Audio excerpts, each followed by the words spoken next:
the show where there are no penalties, nothing is offside, and everything is fair game. This is The Gloves Are Off.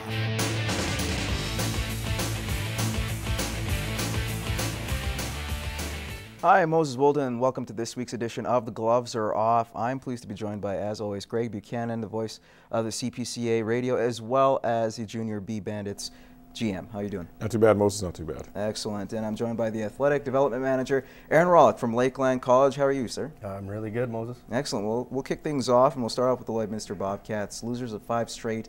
It's been a frustrating season for them. Maybe even the game against Whitecourt on Sunday was kind of the antithesis of that. There wasn't as much fight. I know we've kind of discussed this prior to the show.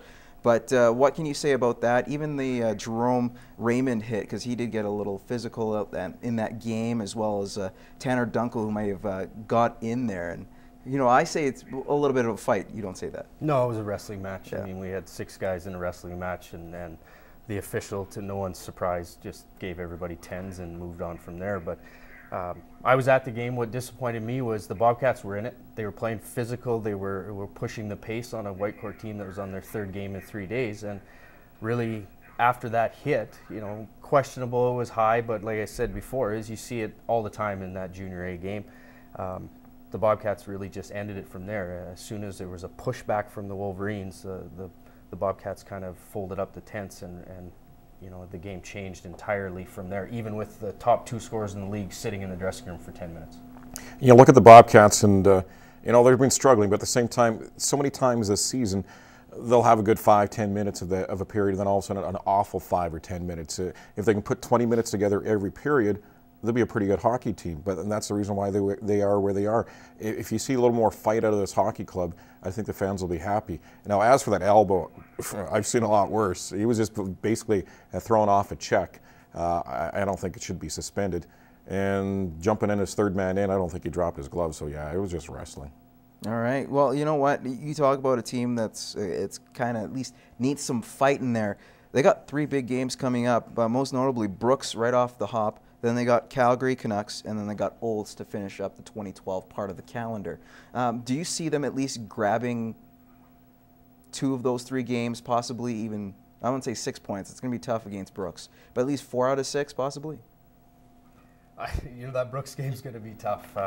Really what the Bobcats have to hope for there is that Brooks is looking past them, looking where they are in the schedule and really taking them lightly, and they're going to have to come out and play physical and, you know, try and take it to Brooks and maybe pray for a couple good bounces. But that one, you know, it's either going to be a 1-goal game or a 12-goal game. You know, but I think they've got an opportunity to get some points on the back end of that road trip down in Calgary, and then, you know, see if they can sneak something out down in Olds. And you mentioned it before. I mean, Olds has got a guy with that's likely going to have something to prove for the against the Bobcats in Matty Marcineau. So they're going to have to be ready for that, because I'm sure he's going to be fired up. Yeah, Brooks is going to be tough. 33 wins this season. Anybody's going to have a tough time with them, and if you're last place like Lloyd is, it's going to be even tougher. You look at the Canucks and Olds, they are ripe for the picking. They have lost 4 straight, but at the same time, the tough thing for the Bobcats right now, nobody wants to lose to them. If you're below a team in the standings or above a team in the standings, you don't want to lose to a team that has less points than you. So you get up for games like that because you don't want to lose to them. So it's going to be tough. Hopefully maybe at least 2 points, maybe 4 if they get lucky against Olds. But yeah, Matty Marcineau, he may have something to prove against his old team. All right, let's talk about the Team Canada roster going into this. A few guys that have been omitted in terms of names, Dumba being one of them, which I thought was a bit of a surprise. You also have Laurent Brossoit, who I thought played pretty decent during the selection camp in the games against the CIS and the U of A.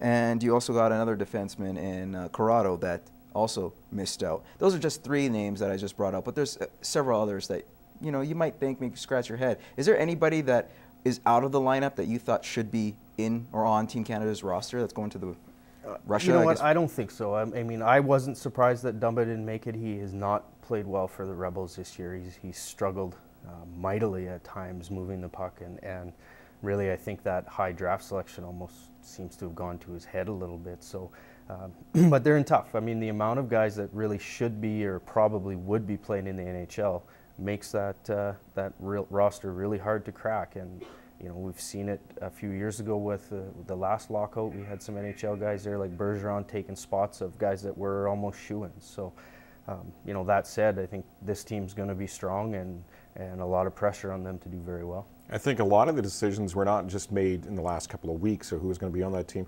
A lot of those decisions were made during those summer series too, especially goaltending-wise. I think they gave the benefit of the doubt for some of the goalies that may have struggled in the last couple of weeks because of how they played during that summer series as well as in their OHL games. As for Dumba, yeah, he's a totally different player than he was last year. Gets drafted high, looked very good last year with Red Deer. This year, a lot of talk that he's not moving his feet and he's not making that strong first pass, which as a defenseman, if you can't make that strong first pass, you're not moving your feet, your gap control's a little bit lost at times, it's going to be tough. And I'd like to see Dumba make that team, but at the same time, yeah, he's probably rightly so cut off that team. Right, Nugent-Hopkins was named captain, and rightfully so. Well deserving of that. But you think there's got to be a little bit of a fear for Hockey Canada, because potentially if the NHL comes back later on in the new year, they'd be asking for those players back.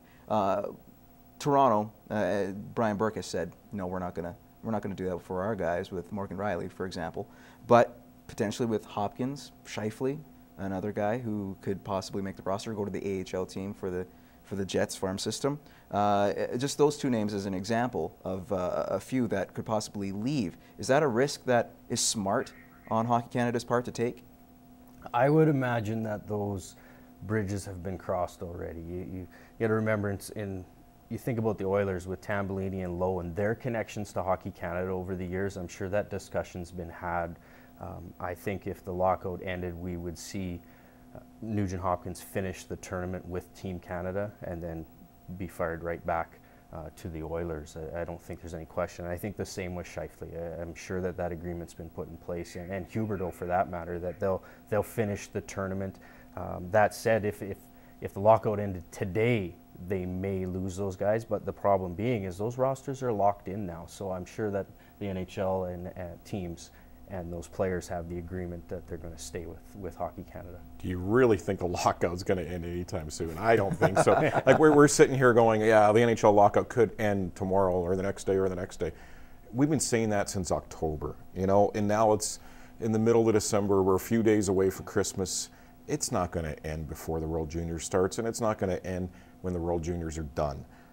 The chances of us seeing NHL hockey is very slim right now. Well, NHL hasn't really been in the minds of a lot of people, just mostly the off-ice issues. However, the Toronto Blue Jays have done very well. When we come back, we're going to talk about R.A. Dickey, the newest acquisition for the Bluebirds.